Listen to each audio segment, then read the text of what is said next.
এই শীতকালে দুর্দান্ত স্বাদের মচমচে তেলের পিঠে আমার ছেলের প্রিয়। কেউ কোনো দিন এরকম মচমচে তেলের পিঠে খেয়েছেন? যদি না খেয়ে থাকেন তাহলে আমার দেখে একদিন তৈরি করে খেয়ে দেখুন কেমন হয়েছে। কমেন্টে অবশ্যই জানাবেন কেমন হয়েছে।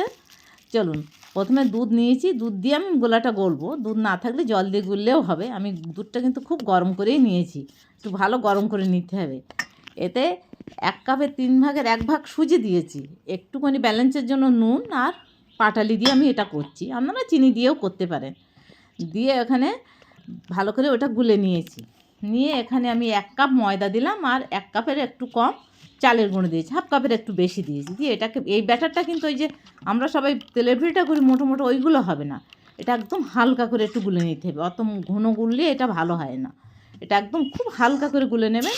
এটা খেতেও খুব দুরন্ত লাগে। দেখুন প্রথমে দিয়েছি আমি, একটু ছড়িয়ে যাবে। একটু হালকা আঁচে দিলে আস্তে আস্তে ভালো হয়। তবে একটু প্রথম পিঠেগুলো একটু এরকম একটু ছড়িয়ে যায়, তারপরে পিঠেগুলো খুব দারুণ হয়। এই যে গোল হয়ে আস্তে আস্তে ভালো হয়ে যাচ্ছে, ঠিক আস্তে আস্তে করে।